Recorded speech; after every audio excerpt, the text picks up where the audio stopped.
itu adalah human is the key to our problem, it's not money. Jadi kuncinya adalah di manusia. Jadi saya manusianya ya, perusahaan kamu. Betul. Langsung, kadang suka kebingungan ya Bu ya, aduh saya gimana nih, harus gimana itu bagaimana Bu? Memanage-nya agar kita nggak terlalu langsung down banget gitu Bu. Nah, ini juga saya mau titip pesan sama mahasiswa.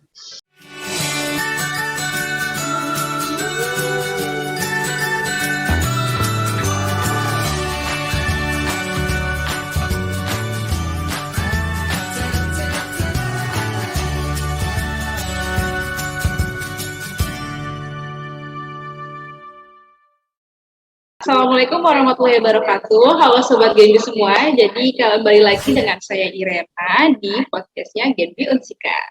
Nah, kali ini kita akan membahas tema yaitu sudut pandang dosen dalam dunia bisnis.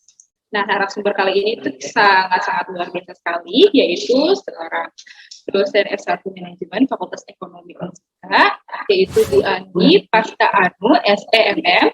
Selamat pagi Ibu. Selamat pagi. Nah, Ibu ini juga selain menjadi dosen, kemudian juga sebagai pendamping UMKM Juara tahun 2019 sampai 2020, kemudian juga menjadi Badan Konsultasi Himmas tahun 2021 dan founder dari Diva Home Cake. Betul ya Bu ya? Wah, luar biasa sekali Bu. Jadi nggak beberapa lama lagi, mari kita berbincang-bincang ria dengan Ibu, kita ambil manfaatnya, ilmunya juga, sharing-sharing aja ya Bu, ngobrol-ngobrol santai. Ibu kan sekarang sebagai dosen Ibu ya, terus juga Ibu ternyata udah memiliki bisnis juga Bu nih ya, di apa sih? Diva Home Cake ya? Ya, Diva Home Cake. Nah, antara Ibu sebagai dosen, kemudian juga Ibu menjadi pemilik usaha, itu untuk mengatur waktunya itu bagaimana ya Bu? Pasti kan harus memilih atau seperti apa Bu? Ya, sebetulnya adalah hidup itu kan pilihan yang pertama. Kebetulan saya berangkat bukan dari murni akademisi, ya, tapi saya berangkat dari seorang praktisi, jadi istilahnya kuli pabrik.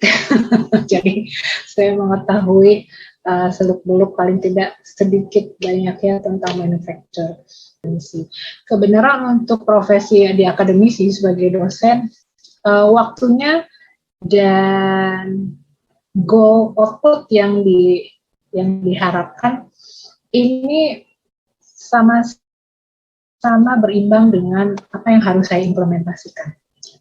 Jadi misalnya kalau sebagai akademisi itu kan kita harus melaksanakan tridharma perguruan tinggi, ya, ada pendidikan, penelitian, dan pengabdian. Sedangkan di bisnis ini adalah bagaimana saya mengimplementasikan keilmuan saya. Nah, justru ini berjalan beriringan. Nah, sebagai bukti juga bagaimana kita bisa membuktikan dan mengimplementasikan teori-teori apa yang sudah kita pelajari di dalam kelas. Jadi membagi waktunya, alhamdulillah karena goals-nya mengerucut menjadi satu, kita bisa bagi waktu dengan baik. Saling mengisi antara pekerjaan di kampus dengan bisnis, gitu kira-kira. Oh, jadi bisa ke-handle dua-duanya gitu ya Bu ya? Wah, keren banget itu. Nah, Ibu ini kan memiliki usaha di Home Cake. Itu sebenarnya awal mulanya itu kenapa Bu? Apakah emang Ibu suka masak atau memang punya background di situ atau mau coba-coba aja nih gitu? Atau seperti apa? Ya, sebenarnya gini teman-teman.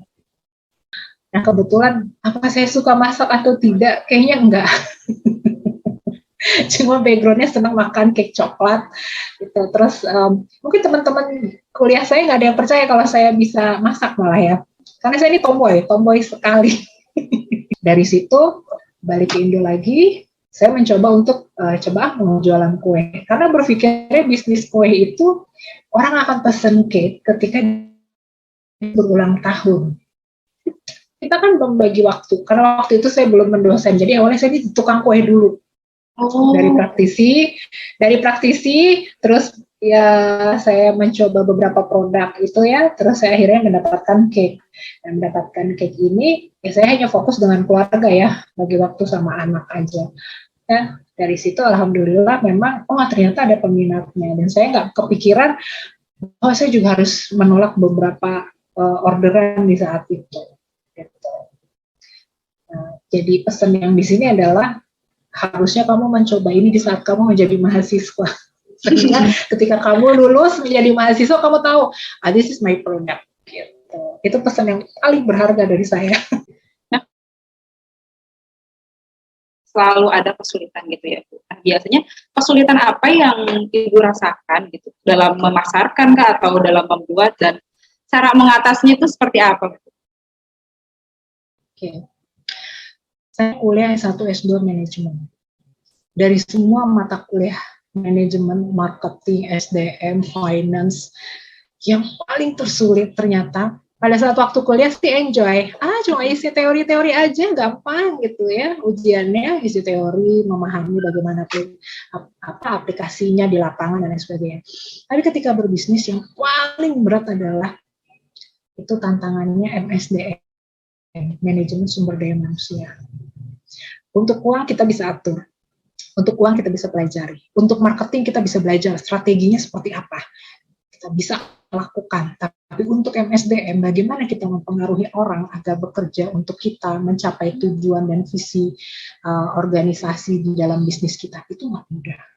Mencari MSDM, mencari sumber daya manusia yang istilahnya awet ya sama kita, bisa kita maintain, bisa kita berikan pelatihan, bisa setia sama kita, itu nggak mudah teman-teman. Karena bisnis itu, di dalam bisnis itu adalah human is the key to our problem, it's not money. Jadi kuncinya adalah di manusia. Jadi saya hebat perusahaan kamu, betul. Misalkan, saya dapat warisan nih dari orang tua saya perusahaan yang besar. Tapi kalau kamu bukan orang yang mumpuni, kalau kamu bukan orang yang pembelajar, kalau kamu bukan orang yang senang tantangan, kamu akan habis digerus dengan harta. Itu. Sehingga apa? Man itu benar-benar is number one. Jadi bukan uang bisa menghasilkan segalanya, tapi manusianya yang menghasilkan segalanya. Nah, itu apa pentingnya manusia. Setuju sih Bu dengan prinsip seperti itu sih Bu. Karena kalau misalnya nggak ada yang bisa mengatur, ya percuma saja gitu ya Bu ya. Betul. Kan jadi sia-sia ya. Betul. Nah Ibu, sekarang kita lagi pandemi. Banyak juga UMKM yang bahkan ada yang rugi, kemudian bongkar. Nah, kalau di usaha Ibu sendiri, berpengaruh tidak sih Bu dengan omsetnya? Selama pandemi ini, semua aspek itu semuanya mengalami keterpurukan tanpa terkecuali. Kecuali satu dua ya, kesehatan. Terus yang berhubungan dengan teknologi itu semakin meningkat gitu ya. Betul, mereka yang bisa meningkat. Bagaimana dengan nasib kuliner saya? Nasib kuliner saya pun terpuruk akhirnya.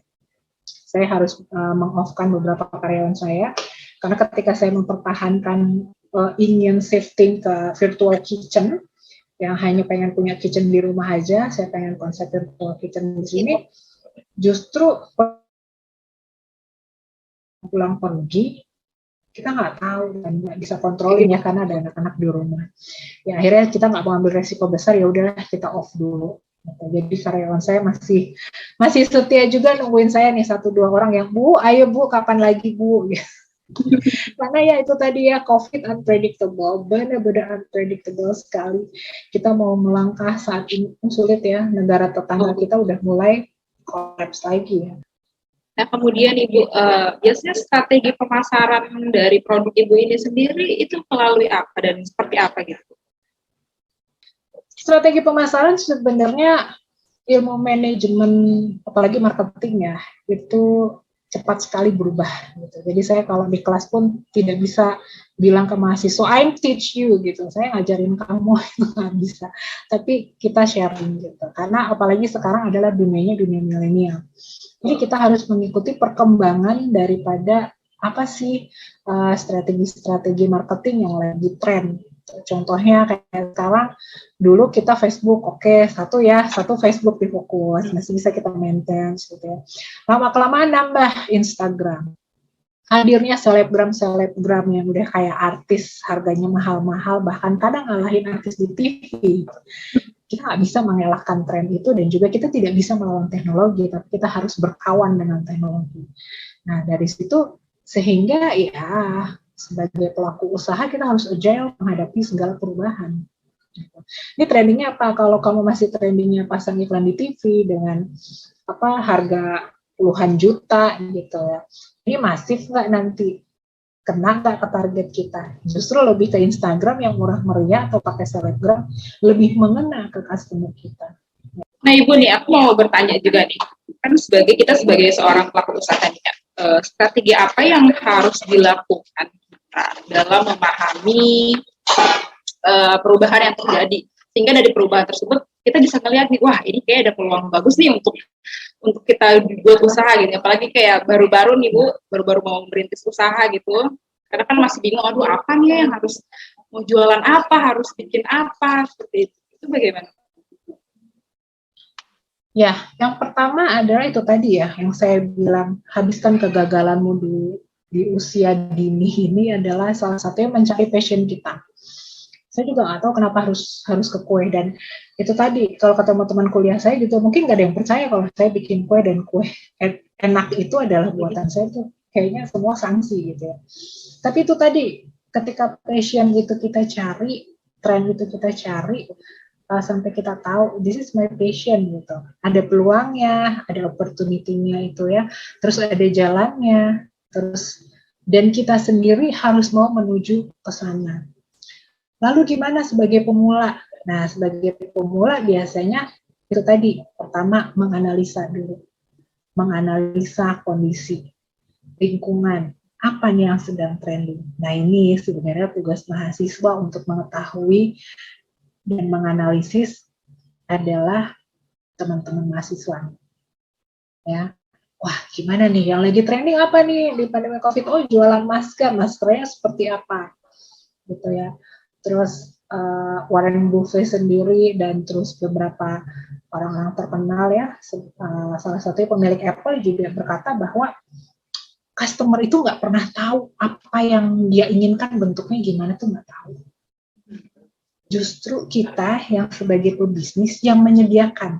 Sekarang contohnya ini ada handphonenya kameranya kayak gini, bunyi musiknya begini, terus kamu bisa WA, udah kamu beli nggak di pasar? Kamu beli. Gimana bisa menghadirkan innovation? Bukan hanya mendengarkan dan mengumpulkan apa yang diinginkan customer, karena customer nggak akan tahu bentuknya seperti apa. Justru kita yang berpikir untuk menginovasi ke sana. Akhirnya yang paling difokuskan apa nih buat mahasiswa menganalisis ketika sudah menganalisis lingkungan? Anda harus tahu kesakitan-kesakitan apa yang customer ini rasakan. Misalkan, aku tuh pengen beli masker yang cewek banget, tapi susah nemunya. Oh iya, itu ada peluang seperti di situ. Oke, semua orang jualan masker, tapi bagaimana cara menjualnya? Bagaimana dia mendekatkan diri ke customer-nya? Bagaimana begitu mudahnya customer untuk membeli? Ya, begitu engage-nya customer dengan kamu. Nah, boleh yang jual nasi Padang itu banyak dia bisa mentransformasi dirinya untuk bisa sesuai dengan tren keinginan. Bayangkan sekarang lapar aja pakai jempol selesai. Zaman dulu lapar kamu harus ke pasar, kamu harus iris, kamu harus masak. Nah, itu tadi. Nah, mahasiswa kebanyakan adalah duduk diam, mendengarkan, disuapin. Jadi kalau saya bilang apa? Kurang piknik Anda itu. Ya, betul, jadi untuk mengetahui, benar kan? Untuk mengetahui, this is my passion, this is my product, I can do this. Jadi, galau deh aku, kan kamu nggak pernah turun ke lapangan, kamu nggak pernah menganalisis, kamu nggak pernah di real life-nya kayak gimana ya? Itu yang harus teman-teman mahasiswa ketahui. Makanya saya bilang, itu yang dibilang kurang piknik. Intinya kita harus peka dan lihat-lihat nih, wah peluang yang bagus yang mana nih, ini anak-anak lagi usahanya apa, mau gitu. menganalisis, betul, mau menganalisis dan dijadikan sebuah artikel, itu jadi sebuah karya mahasiswa, jadi prestasi seorang mahasiswa. Nah kemudian Ibu, biasa kan kalau misalnya ada berusaha nih, pasti kan ada aja untung ruginya gitu. Nah semisal kita tuh rugi, itu kita harus seperti apa kayak gitu Bu? Apakah langsung, kan kadang suka kebingungan ya Bu ya, aduh saya gimana nih, harus gimana itu bagaimana Bu memanage-nya agar kita nggak terlalu langsung down banget gitu Bu? Nah ini juga saya mau titip pesan sama mahasiswa, kalau kuliah sungguh-sungguhlah kalian, satu, terus yang kedua enjoying waktu saat kuliah. Saya itu nggak suka eksak, saya nggak suka akuntansi, saya nggak suka financial management, saya nggak suka karena bikin pusing, bikin worksheetnya garis-garisnya, pokoknya pusing deh jadi anak akuntansi gitu. Tapi waktu itu karena saya mau ujian, jadi 1 minggu sebelum ujian saya belajar ke teman saya yang pintar karena saya nggak mau nilai saya jelek. Itu harga diri saya terkoyakkan, apalagi harus ngulang, wah gue bayar lagi dong gitu ya.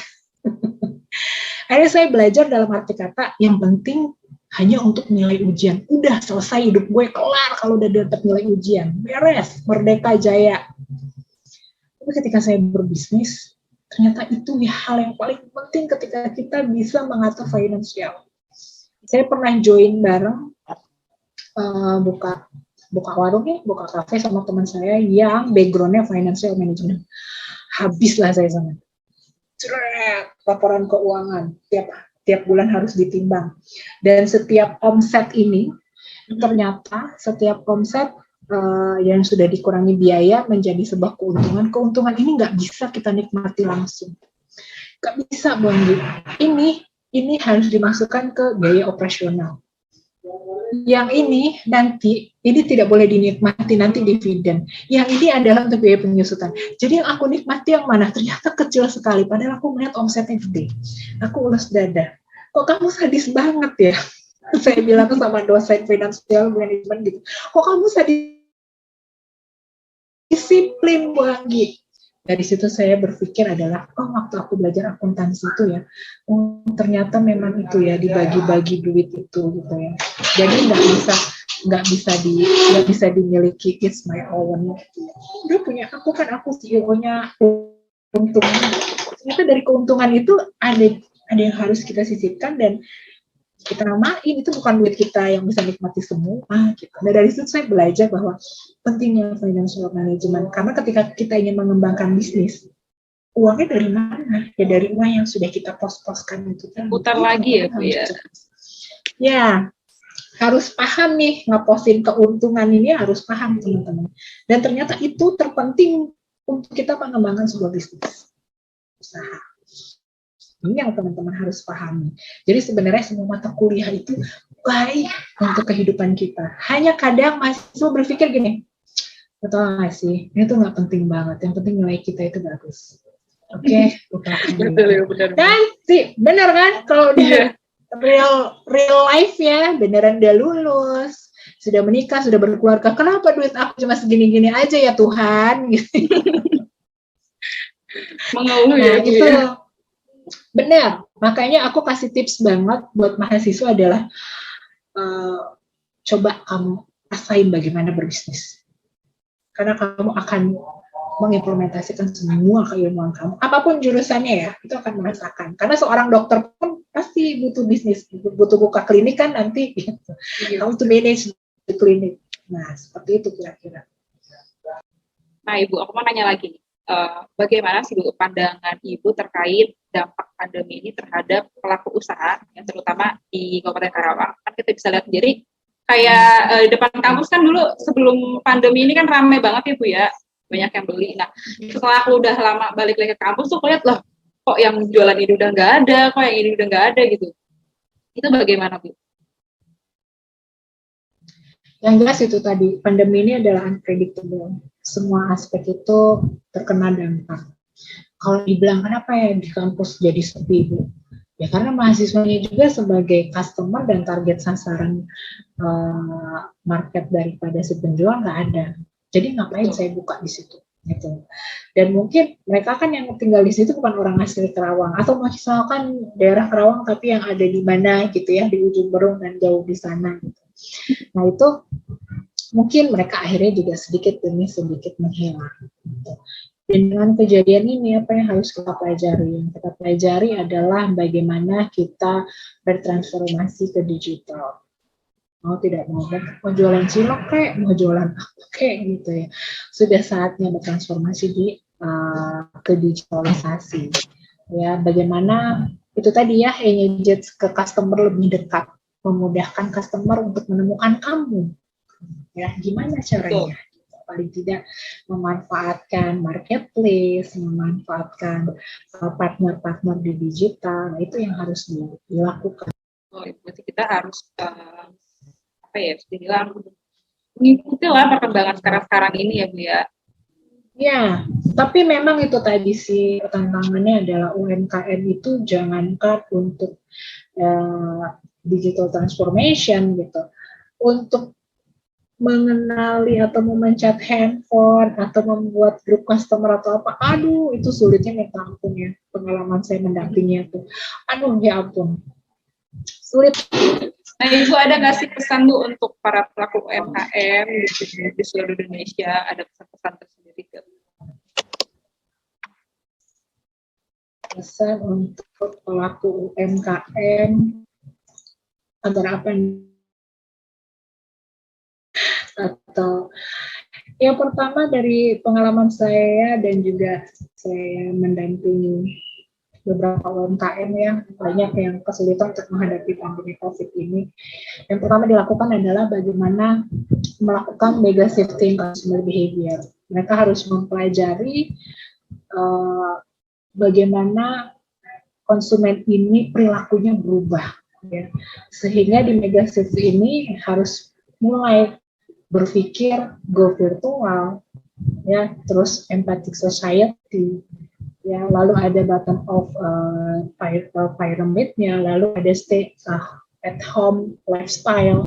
Ini mereka harus tahu bahwa perubahan consumer behavior di mega shifting ini seperti ini loh.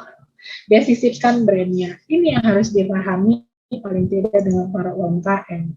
Jadi kan sekarang kita tuh ingin gitu ya Bu, membuka usaha gitu. Tapi itu sekarang kayak kadang maju, kadang mundur, kadang takut ntar modalnya nggak ini, takut ntar nggak ada yang beli, takut yang ini. Itu Bu, yang saya selalu rasakan itu Bu, seperti itu. Nah itu sebenarnya cara untuk mengatasi hal itu seperti apa gitu Bu? Biar kita kayak coba dulu gitu. Kalau kata siapa yang punya Alibaba? Ayo, siapa pemilik Alibaba? Ayo. Kok jadi aku yang lupa, Bu. Ya, jadi kalau kata pemilik si Alibaba itu, dia tuh bilang, kalau kamu mau berbisnis, just do it, lakukan. Tapi kalau saya pengen berbisnis itu kan berbisnis, just do it.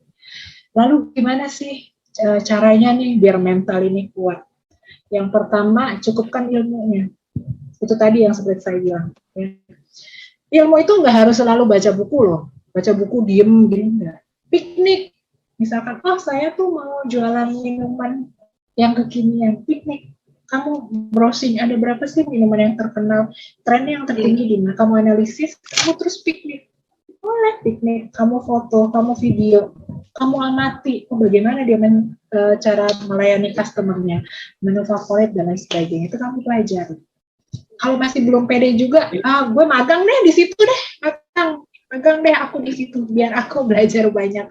It's okay, nggak masalah. Saya ketika buka warung beberapa kali dan merasa belum puas, saya belajar sama Rex Marindo yang punya Abnormal yang sekarang pun akhirnya tutup kan ya, Abnormal sama bakso bujangannya ya di Galuh Mas, beberapa outletnya dia tutup. Saya belajar ke sana ke Bandung. Ya, saya belajar beberapa kali ikut kelas dia itu. Nah, setelah itu saya mengetahui seperti ini. Jadi untuk pemula, satu belajar materinya, teorinya apa. Yang kedua, buat model bisnis kamu. Karena milenial ini sekarang unik. Uniknya milenial tuh dia bisa punya reseller di mana-mana yang reseller offline.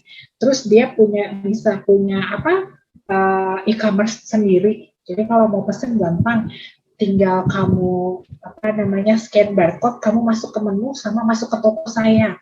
Kamu pilih-pilih terus tinggal bayar lalu di delivery. Itu milenial yang sangat luar biasa yang benar-benar adaptif terhadap teknologi. Kamu punya kesempatan di situ. Bikin model bisnisnya, lalu siapkan. Dengan model bisnis itu kamu akan berpikir, biasanya mahasiswa tuh gini, Bu, aku tuh punya produk, tapi aku nggak punya waktu loh Bu buat membuatnya. Dan selama ini tuh laku loh, aku bawa ke kampus, tapi aku nggak punya waktu untuk membuatnya. Itu tadi, kamu harus jadi don't from under, lakukan sesuatu melalui orang lain. Kamu punya karyawan, gitu. Kalau produk kamu laku dan kamu memikirkan market dan strateginya. Gitu. Jadi kalau bisnis itu, kata yang punya Alibaba, si Jack Ma, dia bilang, just do it, kalau lo omongin doang nggak jadi bisnis beneran. Bahkan nanti kamu omongin, orang lain yang menjalankan ide kamu, bukan kamu yang sebagai pelopor. Nah, iya betul Bu. Karena suka kayak gitu ya Bu. Niatnya mau curhat malah diambil idenya ya Bu. Benar. Jadi entrepreneurship itu, jiwa kewirausahaan itu, kenapa juga dibutuhkan sekarang kepada employee yang ada di industri? Salah satunya adalah berani mengambil resiko dengan perhitungan. Yang kedua adalah tahan banting. Jadi yang dibutuhkan SDM, baik mau jadi pengusaha atau mau jadi karyawan pabrik, dibutuhkanlah mental entrepreneurship. Kalian harus tahan banting, berani mengambil resiko, memiliki perencanaan jangka panjang, itu entrepreneurship. Wah, ternyata banyak sekali manfaat dan ilmu yang kita dapatkan nih. Terima kasih sekali atas ilmu yang telah diberikan di sesi ini. Nah, ada poin-poin yang bisa saya ambil sih Bu dalam memulai usaha itu. Yang pertama kita harus peka dulu, kita kenali lingkungannya seperti apa, terus peluangnya seperti apa. Kemudian juga yang kedua itu harus percaya diri bahwa yakin kita tuh bisa gitu. Kemudian yang penting ini Bu ya, harus dipelajari ya Bu ya. Strateginya seperti apa, dan kita meskipun sudah memiliki usaha pun harus terus belajar agar usahanya tidak bangkrut gitu mungkin ya Bu ya. Dan terakhir adalah harus dilaksanakan, jadi kita nggak boleh takut dalam memulai usaha atau mencoba usaha baru dan lain-lain. Wah, terima kasih Ibu atas waktunya untuk berbagi ilmu dan sharing-sharing nih Bu. Thank you, aku juga sudah dipercaya untuk berbagi bersama teman-teman Genbi. Nah, ya paling tidak kaum milenial harus, produk itu prestasi juga. Jadi teman-teman harus tahu bahwa prestasi itu tidak melulu juara umum dan ranking 1, baik di kelas maupun di universitasnya, tapi prestasi itu adalah menunjukkan keunikan kamu. Nah, dengan sebuah karya. Itu yang saya tunggu-tunggu dari mahasiswanya. Jadi begitu sahabat Genbi semua, dan jangan lupa untuk itu kita